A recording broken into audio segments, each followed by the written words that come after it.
Okay, hope you have your assignments ready. You are supposed to read from 1 to 9, so that was your assignment. Okay, Pastor pray करेंगे and then we can begin.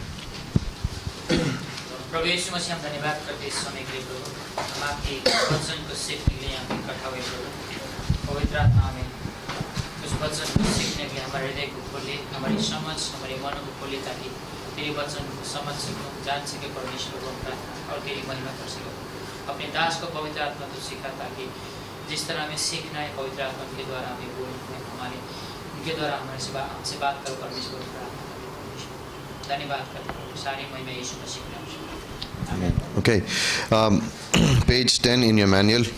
Okay, you got the manual? Okay, good. Page 10. And we'll cover page 10 and 11 from chapters 2 to chapter 9 today. But we'll also keep going to page number 12. There is a map there that you will see the conquest of Canaan. And just to see a few, we'll read in the scriptures different places, so we need to know where they are. And so we'll go to page 12 in between once in a while. Okay, page 12 map is important for you to know. Okay, the reason is I will give you a blank map with numbers written on it and you need to write. There are 7 places that are mentioned in that map along with the numbers. Okay, so I will write the number and you need to write the name of place and significance of it, not now, later, why they are written there. Okay, good. Joshua chapter 2 and verses 1 to 7. And this is a preparation that Joshua will begin and commend with. Okay, so now when you read Joshua chapter 2, who is the main character in Joshua chapter 2? Who? Are you sure? Okay, so now what do you remember about Rahab? Anything you remember about Rahab? She and her whole family was saved. Anything else? Anything else you remember about her? Sorry? She hid the 2 spies. Okay. What else? She's in the genealogy of Jesus Christ. That's great. Can you imagine a Gentile harlot also in the genealogy of Jesus Christ? Why would she be there? Also in Hebrews chapter 11 you find her name. Okay. There are some names that should be in Hebrews 11 are not there, but her name is there. Okay, so why would God choose to put her name in that line? Why would God choose to put her in the genealogy of Jesus Christ? And she is not a Jew, and by profession she's a prostitute. Now there is a distinction. A lot of people will take this word harlot and also use it that it was also known sometimes as the proprietor of an inn, like an innkeeper. But if you read James chapter 2, it gives you exactly a profession. Okay, so don't try to make it that way. Some people will put that in some of the commentaries I was reading and I was like, how did you know that? Like you're using the word translation, but James chapter 2 speaks clearly about what was. It doesn't matter who it was, the quality that she had in her was faith, and that's what God was pleased with. Now verses 1 to 7. Okay, it speaks about Joshua son of Nun sent out 2 men from Acacia Grove to spy secretly. Why secretly? It's not mentioned there, so don't think too much about it. So go view the land, and especially Jericho. Now when you remember this, when they went into the land, it is the same condition that would happen when they were crossing over the Jordan, when they would enter the promised land. Now in normal period of time, the Jordan River is about 20-30 maximum. At major points it's about 80 feet wide, but this is flooding. It goes from 80 feet wide to 1 mile wide. So when they were crossing that Jordan River, it was not just like walking across the water. It was a struggle. So when they are crossing and going into there also was an act of faith. Okay, so it's not, you look at some details and if you have not studied it, you will not begin to realize what the reason is. But even this act was an act of faith. Okay, so now in why first Jericho? We'll come to that. Now if you turn to page 12 and see the map, you will see city number 1, Jericho. You see that place? The idea of Joshua was, and I'll cover that later in the class, if you go straight across to Jericho, you will conquer most of the kings. Most of the major territory you will get there. Then he can go fight north and south. He did not go up north and fight and come down. He did not go down south and then fight the way up. He cut straight across, because that's where most of the enemy were, most of the Canaan people were. He says, I will go through straight, win this place, and then go north and south, and then get the whole land. You see, most of the people are right in that place. There was a concentration of the people and the kings in that area. So it was strategy given by God. Go straight through, and it's possible at the worst place they were crossing over, because Jordan was overflowing and it was a mile wide. So we'll talk about the faith aspect here, right? So that was his strategy. After Jericho, Joshua will cut across, and it is much easier to defeat the cities in the north and south. Okay. Now, 40 years ago, Moses itself had sent how many spies? 12. 2 gave an encouraging report. Which chapter is that? Numbers? Good. Chapter 18? 13. Good. You sit next to Ronnie. Okay. How did the two spies get into the city without being recognized? How did they meet Rahab? Okay. It's the providence of God, because if you look at the following verses, you will realize she was the only believer in that city. She was the only true believer. So how did these two guys end up in her house and not anyone else's? We think about the hand of God in these situations, okay? How did they reach only Rahab's home? It's the hand of God. It's not something that we can explain, right? And we see that through this, okay? So she was the only person who had believed. How do you know? Later on when we see the chapter, she is the only one who remains when Israel conquers, right? So how does God use?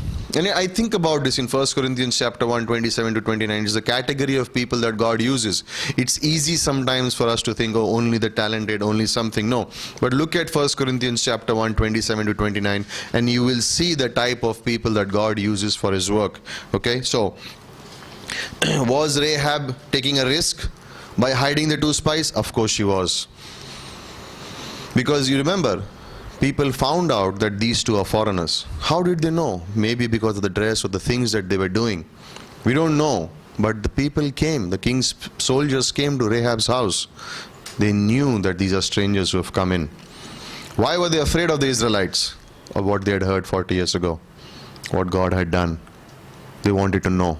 Okay, so, and this, if you see Rahab's act of hiding these men in a house, it's a picture of true faith. You can't hide true faith. Sooner or later it will be revealed through life. Someone who really believes in Jesus, you can see it in their life. You can't hide, because their faith, when they walk by faith, people will know that's true faith. They cannot hide it for too long. Okay, so now when those men came and she lied to them, was it right or wrong? Why was it wrong? She saved God's people. Why was she wrong? Go ahead, let's talk. It's very, sometimes it's easy to say right and it's easy to say wrong, but why? Why is she wrong?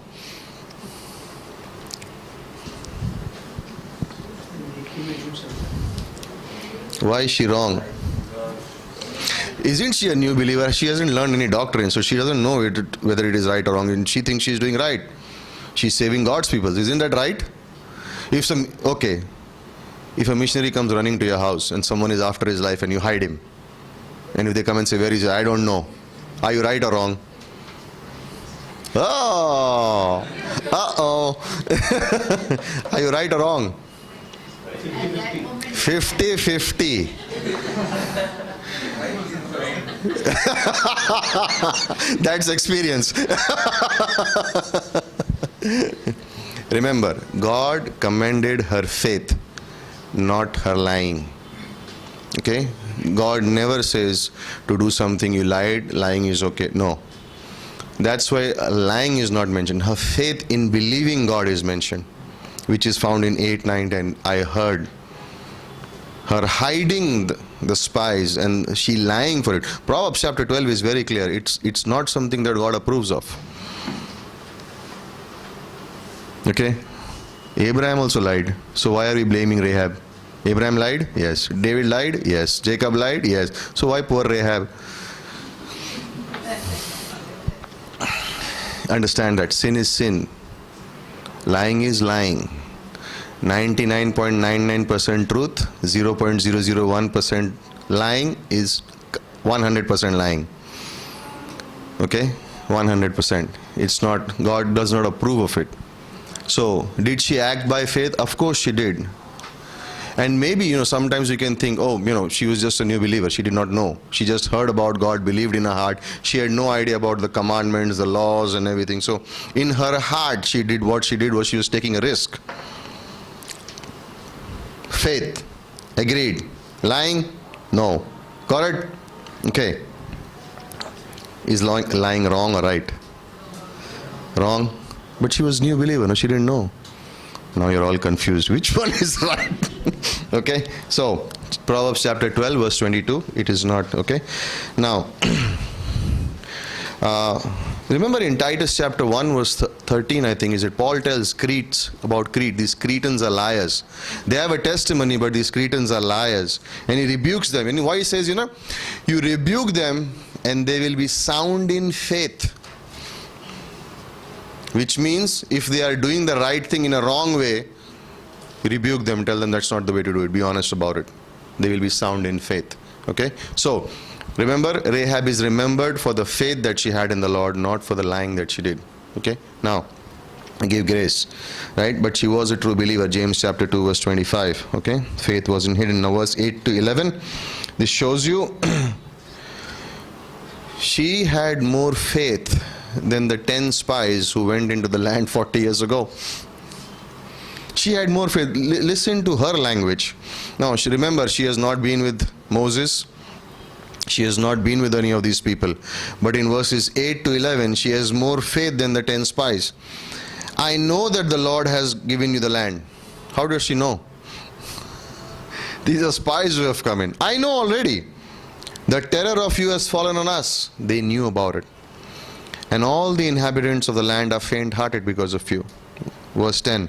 We heard how the Lord dried up the water of the Red Sea for you when you came out of Egypt, and what you did on the 2 kings of the Amorites on the other side of Jordan. Verse 11. As soon as we heard these things, our hearts melted. Neither did there remain any more courage in any one of you. For the Lord your God, there you go, salvation.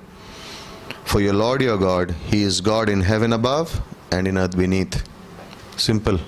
Accepted the Lord, believed and trusted in the Lord. That's the salvation right there. She's simple. Just faith, right? Just faith. More faith right there. How does faith come? Romans chapter 10. By? She heard and believed. I believe your God is a God in heaven above and earth beneath. Matter close. She believed, trusted. Did the whole land hear? Yes. How many believed? One. Who was saved? The one who believed. She and her household. We'll talk about that, okay? So, isn't it surprising that the unbelievers heard, but Israel never reached there? They heard about the Red Sea. They heard about these things. This one believed, but Israel never reached. They were waiting for 40 years, okay? So, verse chapter 2, verse 12 is basically the salvation verse for Rahab, okay? So, in 1 John chapter 5 verses 9 to 13, it speaks about that a confidence comes in a believer's life from the word of God and the witness of the word and the witness of the Holy Spirit in us. Both are needed. It's the word and the Spirit. Both go together. That's when you'll have confidence, okay? If you read the word and disobey the Spirit, you're not going to have any witness in your life. If you keep saying Holy Spirit, Holy Spirit, Holy Spirit, but there is no matching in the word, you're probably not hearing the Holy Spirit, you're hearing your conscience. People have this language, God told me to do this. Does it match the Bible? No, then it's your conscience. Simple. Because the Holy Spirit and the word are same. The Holy Spirit is the writer of the word. He is the one who inspired. So if someone inside is speaking to you and you cannot match it with the Bible, it's your conscience. It's not the Holy Spirit. God told me in a dream. God told me in a vision. Good. He'll match it all with the Bible also. He'll give you a verse for it also. You will see the pattern in the scriptures also. If you don't see it, humbly say it was not God, my conscience, and move ahead. Okay, don't stay there too long. Okay, so Spirit and the Word both go together. 1 John chapter 5, 9, 13. Okay, And by the way, you remember Ephesians chapter 2, verses 1 to 10, who we were? First chapter 1 to verse 1, 2 and 3. Children of disobedience, so and so. But God, verse 4, and then the riches of God's grace. Rahab is a beautiful picture of that. Who she was, heathen, prostitute, whatever it may be, and then beautiful picture of God's grace, saving her, correct? So, in verse 12 she says, now therefore I beg you, swear to be my Lord, since I have shown you kindness, that you will also show kindness to my father's house and give me a true token. Now the word kindness is, the word in Hebrew is hesed, H-E-S-E-D, and it speaks about the royal law of love, God's covenant love. Okay? You will see this word again and again in the Psalms, hesed. It is also the word sometimes used for grace. Show me grace. So this is the word. In the Old Testament you find this word 250 times. Sometimes this word is known as your loving kindness. Sometimes it's just kindness. When you see in different Bibles, you will see the word kindness, or sometimes mercy, sometimes loving kindness. When you see the word loving kindness, it is the word hesed. And it speaks about God's loyal, faithful love based on a promise. So it's not just kindness, like going out and feeding a beggar. No, it is something which is it's also known as the royal law of love, based on the promise of God. It's a faithful love. It will never give up. Okay? It's a love that is based on a promise, on a covenant made by God. Right? So, what was Rahab saying? I want assurance. If the city is attacked, and you will take it, I know that, but me and my house should be saved. And what was the conditions that were placed before her? What she has to do? Tie a scarlet thread. There are three things that she has to do. 1, tie a scarlet thread outside. 2, when the war happens, everyone should be inside the house. And 3, she should not divulge in any information to anyone. If any one of these 3 was broken, the covenant was off. The spies said, first, outside your house tie a scarlet thread. Scarlet, color of blood, speaks about reminder of the Passover. You see the blood over the house, angel of death will pass over. Scarlet thread, death will not come in. Why is the scarlet thread? Death will not come in. Everyone who is inside the house, Passover, everyone who is inside the house will be what? Saved. Rahab, everyone who is inside. If they are outside during the war, they die, not on us. When the angel of death would pass over the house where the blood was, everyone inside would be safe. What if they were outside? They would not be safe. They had to be inside. Noah's Ark, they had to be inside. It didn't matter who the relationship was if you are not in. Who will be saved? The church. Everyone who is in the church, saved. In the church will be saved. At the not saved in the sense the rapture, will be taken up. Really saved, really believed. So, second condition, they had to be inside the house. Third, she had to keep quiet. Not divulge the information, not tell about anything. Those were the 3 conditions placed before her very clearly. If she would break any one of those, the promise was off. Conditional promise, remember? There was a condition. She was to remain scarlet thread, right? Now, you see these covenants. Now, this is a human covenant, but you see covenants all through the Bible. Okay, the first one is Edenic covenant. God promises Adam and Eve, Genesis chapter 2, verse 16. First covenant with our parents, you can read that. I'll give it to you, verses. Then Noah's covenant, Genesis chapter 9. I will not destroy the earth again with flood, right? And what's the sign? Rainbow, okay?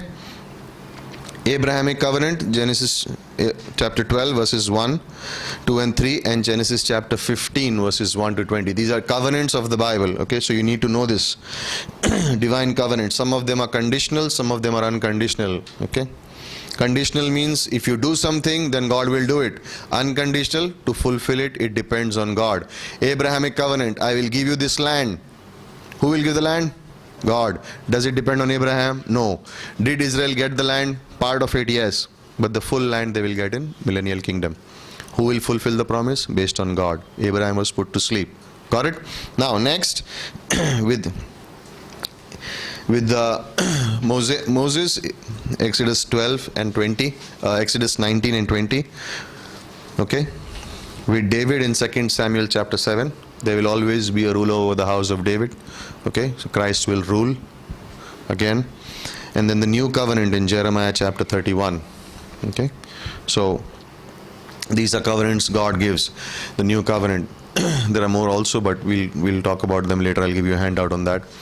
And then also remember, there's a covenant between David and Jonathan. Remember that? That's a human covenant. Here there is a promise that they made. There was a covenant here between the two spies and Rahab, dependent. If you keep these commandments, if you keep these promises, no one will die. Your house will be taken care of. If you break any one of these, promise is off. Okay, so the covenant was made in a way, whoever breaks it, they are the faulty ones. The blame, anything goes wrong, they will be the ones to be blamed. So here, that is why these three things are mentioned here, correct? Okay, now, in verses 15 onwards to 24, then she let them down by a rope through the window, and the house was on the city wall, and she dwelt on the wall. Okay, and she said to them, get to the mountain, let the pursuers meet, lest the pursuers meet you, hide there 3 days until the pursuer return, afterwards you may go your way. And so then verse 70 they say, we will be blameless of this oath of yours which you have made us swear. And then they give those points right there in verses 18 and 19 and also 20. Okay, so, and she says in verse 21, according to your word so be it. She sent them away, they departed, and she bound the scarlet thread in the window right away. Again, she's displaying faith. They departed, went to the mountain, stayed there 3 days until the pursuers returned. Pursuers sought them along the way, did not find them. The two men returned, descended from the mountain and crossed over, and they came to Joshua the son of Nun and told him all that had befallen them. And they said to Joshua, truly the Lord has delivered all the land into our hands, for indeed all the inhabitants of the country are faint-hearted because of us. It was good because these words would remind Joshua of his report many years ago. That's what he came and said. He and Caleb said those same things. Come on, God has given us this place. Come on. And the other saying, no. There is a reason, also understand, there is a reason why some of the spies, the 10 spies, probably were fearful, is because when you understand the history of Jericho, how it was spread over 9 or 10 acres, and it had huge walls. And historically they say between those huge walls there were two walls, and there was a difference of like a partition of 15 feet among them. It was huge. This was probably the most difficult city to conquer, and probably the 10 spies saw that, and that's why they were fearful. But the problem was that they looked at the wall, but they forgot to look at God. And Joshua looked at God, and this wall seemed nothing. And these two men come back saying the same thing. They are coming back saying the same thing. Okay, so that it doesn't bother them. Okay, it doesn't bother them, right? So also the color of we spoke about that, right? The color of the rope is what? Scarlet. Why? Speaks about the blood, right? Chapter 3, and in your manual it says logistical preparation. Okay, and which means they began to prepare. How will we cross over? How will we go over and basically the theme of chapters 3 to chapter 4 verse 18 is you have the word, but you also need to move forward with faith. That's basically the theme. It's a walk of faith. Okay, it's always a walk of faith. And they have the promises, but they also need to walk. They also need to move. And it's good sometimes to read. I don't know if you have the book, but if you don't have it, get it.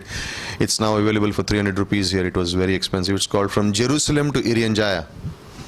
Okay, it's a book of missions from after Paul to like Billy Graham. Okay, and each era, the missionaries, and it's amazing, fascinating to read the stories. Like we can buy many books of missionaries, you can do that too, but this one book just covers the period of missions and all these men and women who went out by faith. And it's interesting to read their lives, because when you see them, these were people who were doing, some of them were doing really well, but when God spoke, some of them had hesitated, but they still went forward. And then they saw God come through. And it's a thick book. I think it's about 400 pages. And it really encourages you to read the lives of these men and women who just walked by faith. And basically, chapter 3 and 4 is talking about that. Like, we have received the word, now let's walk, let's move by faith, let's go forward by faith, okay?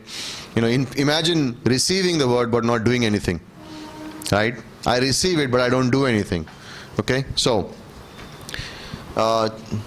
chapter 3, and we'll first cover verse 1. And this is the key to the whole chapter. Joshua rose up early in the morning. That's the key to the whole chapter. That speaks about the man.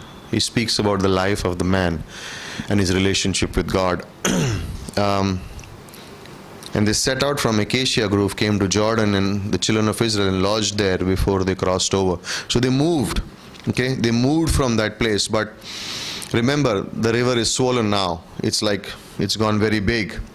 And they had to move. Move means baggage, everything.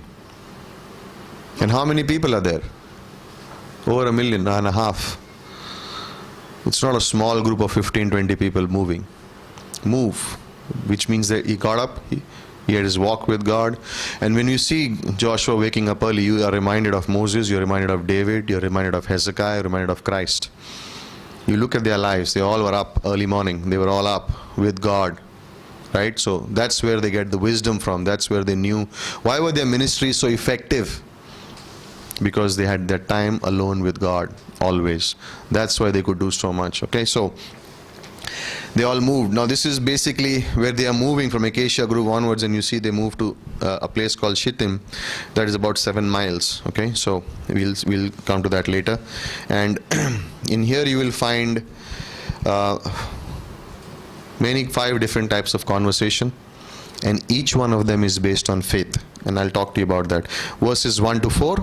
After 3 days the officers went through the camp, and this is the officers now speaking to the people. They had message to the people. And they went and said, in verse 3, they commanded the people, saying, when you see the ark of the covenant of the Lord your God, the priests, the Levites bearing it, then you shall set out from your place and go after it. And yet there shall be a space between you and it, about 2,000 cubits of measure. Do not come near it, that you may know the way by which you must go, for you have not passed this way before. Basically what he's saying is, we will all move, but the priest will go first, and they will carry the ark on their shoulders. And then the crowd follows here. So this is a distance about 3,000 feet. The priest will carry it and they'll go, and then Israel is here, okay?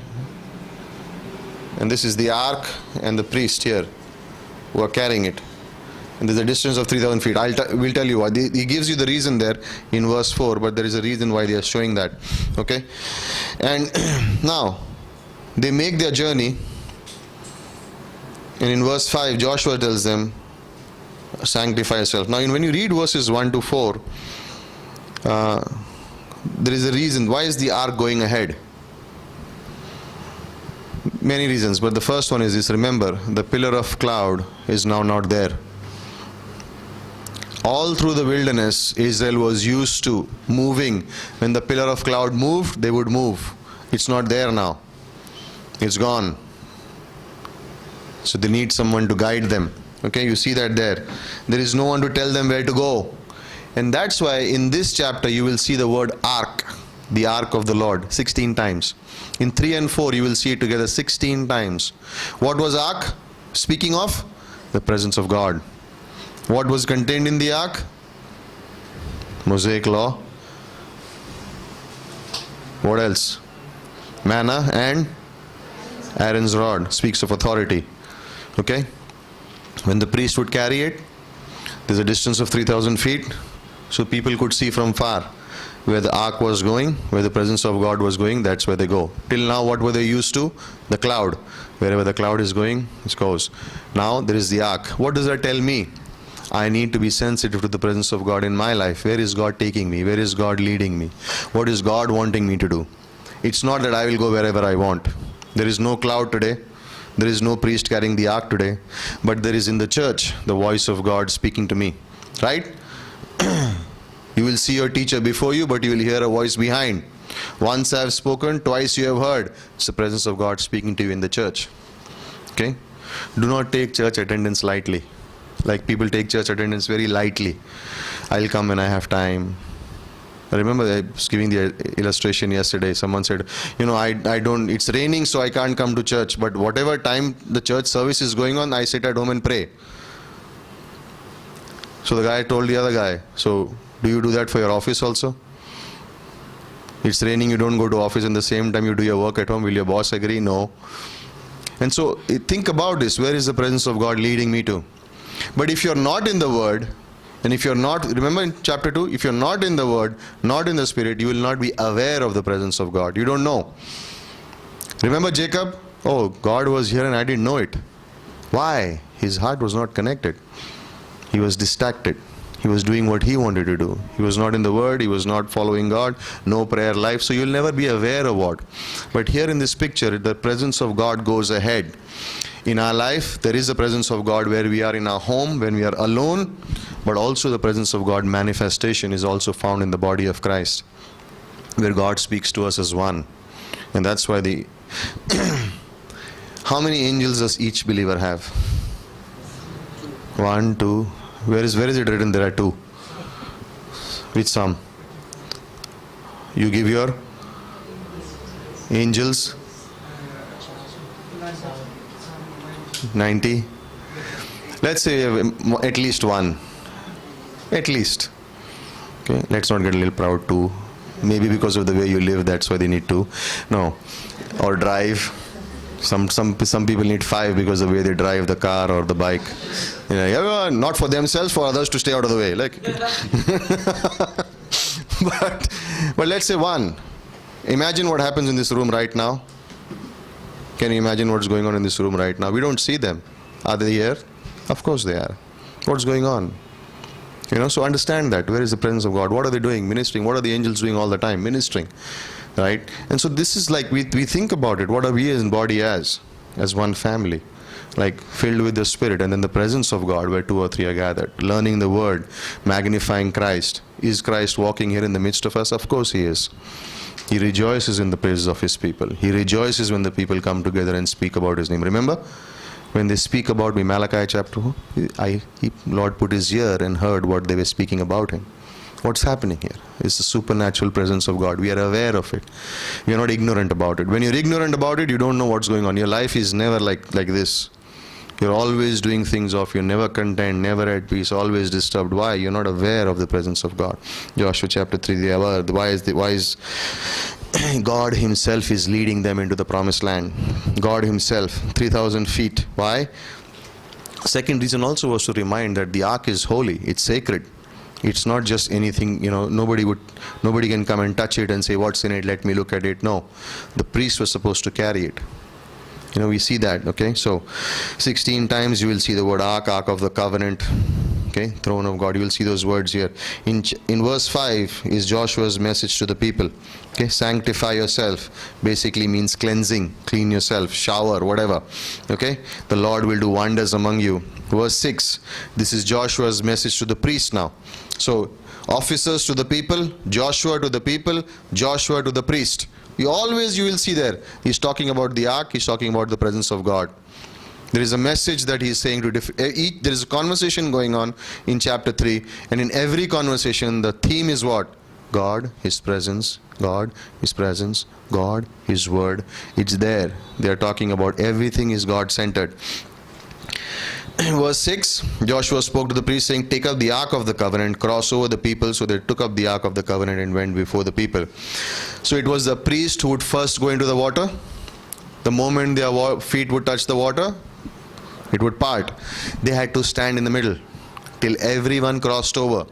Then they would cross over and the water would come back. They needed more faith than the people. If they had, that was the work given to them. Priest exercised faith. What was on their shoulders? What was with them? The Ark of Covenant. God's presence would be with them to give them the faith and say, stand here till the people cross over. Right? Christ tasted death so that we would not taste it. Right? So Christ, in a sense, went before us. That's the Red Sea part.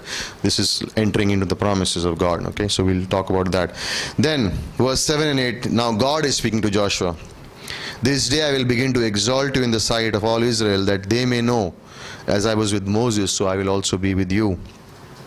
You shall command the priest to bear the ark of the covenant, saying, when you have come to the edge of the water of the Jordan, you shall stand in the Jordan. Okay, verses 7 and 8. So Moses led them through the Red Sea. And when he did that, the people respected, began to not fear, but have reverence for Moses because he was a man of God. Same thing will happen with Joshua. God said, I will exalt you. They will now know that you are their leader. I will exalt you before them, right? So, in doing so, he would remind that God was with. So the people will look at the thing and say, wow, God is with Joshua also as he was with Moses. So we can follow him. Okay, so that's why he does that. So God gave him the authority, right? God gave him the authority. Verses 9 to 13. Joshua said to the children of Israel, come, hear the words of the Lord your God. Again, God, word of God. By this you shall know the living God is among you, that he will without fail drive from before the Canaanites. Verse 11, 12 and 13. And he speaks about, it shall come to pass as soon the soles of the feet of the priests who bear the ark, the Lord of all the earth shall rest in the waters of the Jordan, that the waters of the Jordan shall be cut off. The waters that come down from upstream, they will stand as a heap. So remember, the miracle was that water that coming down will stand up. It's not the normal one, okay? Because, and we'll show you in the map also. So, when you think of that, Joshua is also now, after God has told him, I will be with you. He does not exalt himself. He gives the glory to God. God will do it. God will do it. God will do it. This is spiritual leadership. I don't take the credit. If God says, I am with you, I don't say, God is with me. He says, follow God. He kept saying, follow God. God will do this. God will do this in your life. Why? There is a need for people to depend upon God and not upon man all the time. Yes, we have a pastor teacher given by God, and we go to him for counsel, for guidance, but also I need to have my own walk with God and realize I am not doing the miracle, God is doing the miracle. It's the God who is taking care of all these things, right? So the moment they would touch their feet and the water will go where? Upward. Now turn to page 12 again and see the map. You see the crossing? You see the word up there, Zarethan and Adam? Yeah? Okay? You see that word?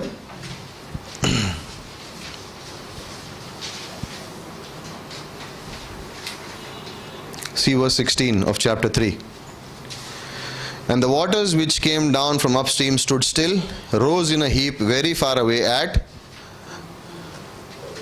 Adam, which is at Zarethan. So you see how far that place is? It's 21 miles. When the priest went into the Jordan River and touched their feet, the water that was coming down went upward back 21 miles away. You see it in the map, Gilgal, you see Jericho, and you see where Adam is, Zarethan and Adam is. The water went back up 21 miles and stood in a heap there.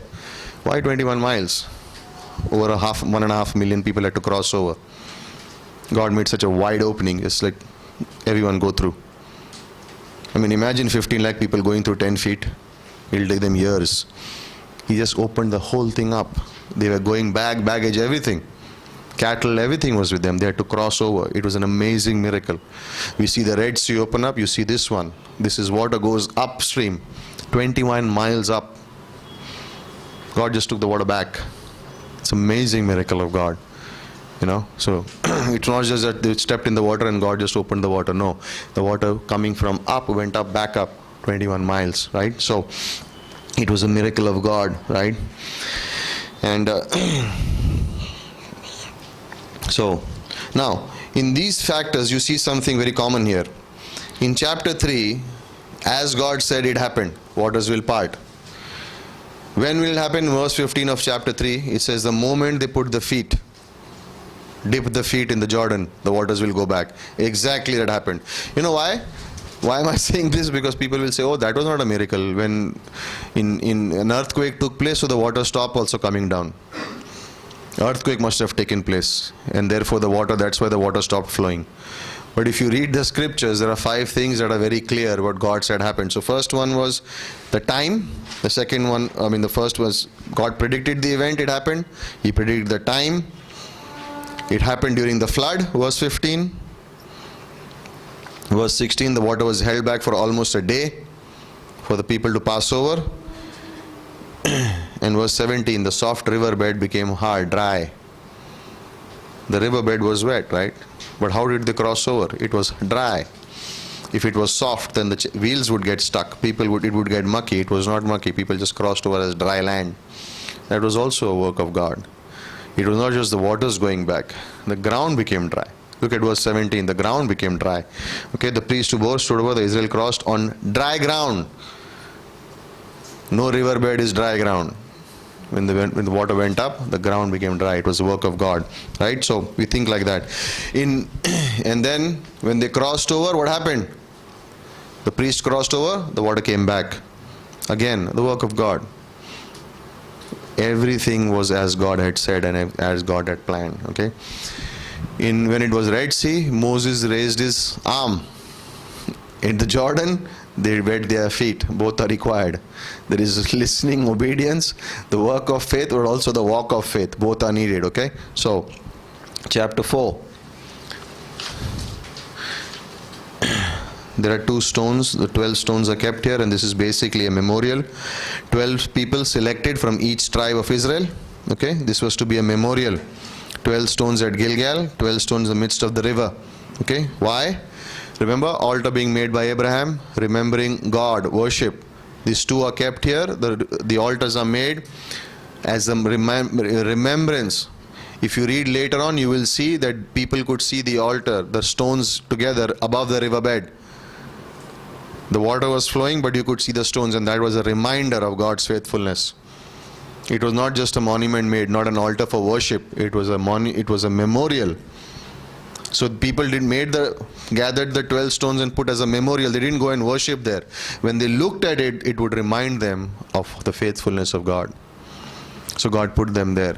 First, the 12 men, each from each tribe, put it there, and then Joshua himself put it up. Joshua himself puts it up, right? He sets it up right in the middle of the river in verse 9. Okay? And it's to remind Israel of what God did and how He brought them out of Jordan. Okay? And how, basically, when the future generations would ask, what was it about? The parents had to teach the children. The parents had to teach the children. If you read Deuteronomy chapter 6, verses 4 to 7, it was the responsibility of the parents to teach the children about God's work and His faithfulness. It's not only like go to church and you will learn anything. Go to church and you learn everything. No, it's the responsibility of the parents also to teach the children about the work of God. Okay, so verse 24 in Joshua chapter 4, when you read, all the peoples of the earth may know that the hand of the Lord, that it is mighty, and that you may fear the Lord your God forever. Okay, then in chapter 5, it is God renewing the covenant, verses 1 to 9. Okay.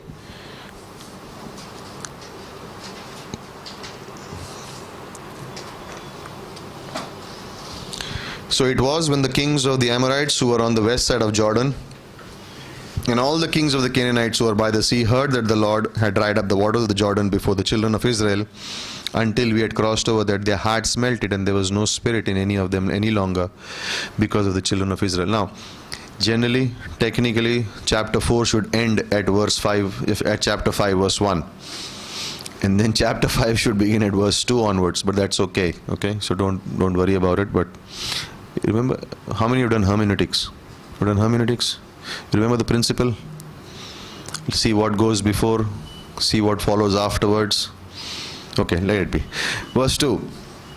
At that time the Lord said to Joshua, make flint knives for yourself and circumcise the sons of Israel. Again the second time. Why is this circumcision now? So Joshua made flint knives for himself, circumcised the sons of Israel at the hill of the foreskin.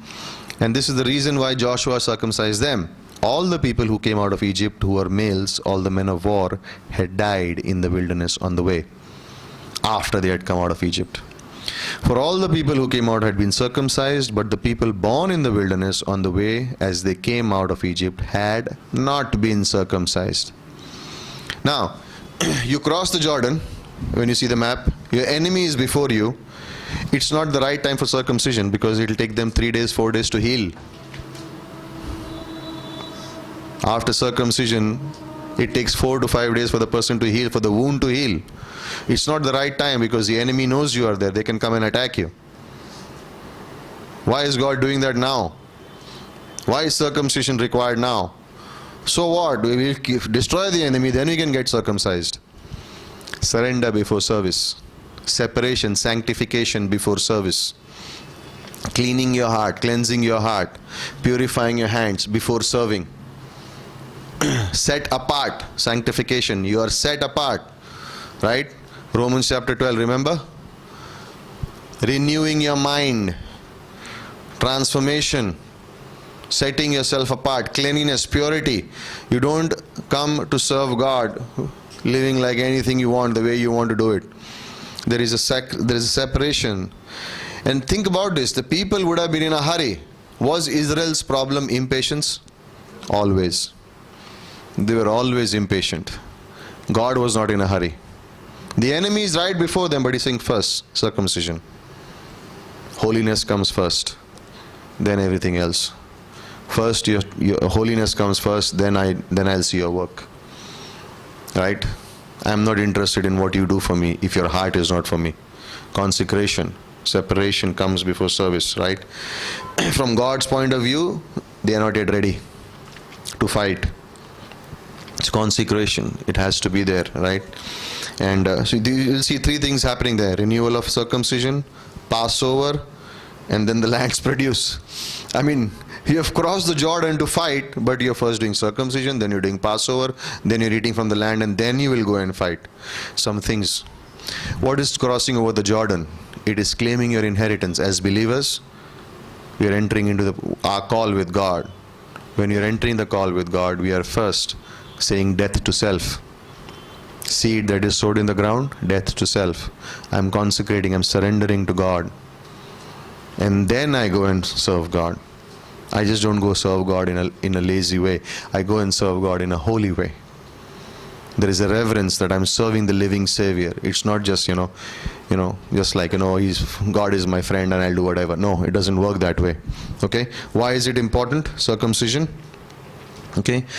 Now, circumcision always meant a symbol of separation. Okay? Separation of heart. Or you can say it's a spiritual operation of the heart. Not a physical operation, but a spiritual operation. Where a person is saying, my heart belongs to God. I'm going to do what God is saying. I'm separate unto Christ. Okay? So, verse 4 to 7 gives us the explanation. Okay? So, all those who were born in the wilderness did not have circumcision. What was circumcision given in Genesis 17? It was what? A sign, a symbol of the covenant with Abraham. That you are God's people, you are mine. So they had to do that before they went and did it. Okay? So, in Acts chapter 7, he says, Stephen in his message says, God gave circumcision as a sign of the covenant. It was a sign of the promise. Okay? The covenant of circumcision. Right? So Genesis 17:11, you can read that verse later. Okay, so basically it meant separation from sins of the flesh, separation from sins. Okay, circumcise your heart. Romans chapter 2, 28 and 29. Then in verse 8, so when they had finished circumcising all the people, they stayed in the place until they were healed. Okay, until they were healed. So every soldier of the army, okay. Now this could have been a strong time for the enemy to attack them, but God took care of them. Okay. Obedience to God was more important than servants to God.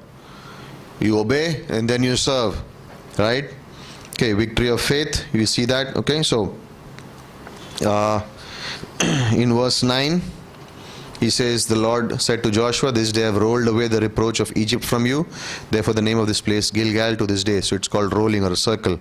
Now, whenever you see these pictures here, remember, okay, so this is also speaking about Christ's death, burial, resurrection. We'll cover that later in the class. But verses 10 to 12, the children of Israel camped in Gilgal, kept the Passover. I don't think there was Passover kept during the wilderness, but here there is Passover in the wilderness, after the wilderness, entering into the promised land. They're remembering. What was Passover reminding them of? The faithfulness of God. The faithfulness of God right then, helping them in the Red Sea. Now in the Jordan when they've crossed, it will again remind them of the faithfulness of God. Okay? They will never forget. Who was slain? The Lamb was slain. Picture of Jesus Christ, who will be slain for the sins of the whole world. Right? So there's none there. And then they ate the produce of the land the day after the Passover, unleavened bread, parched grain, very same day. Now, when you read this unleavened bread, everything, again it's a picture of Christ all through. But then verse 12, the manna ceased on the day after they had eaten the produce of the land. Faithfulness of God.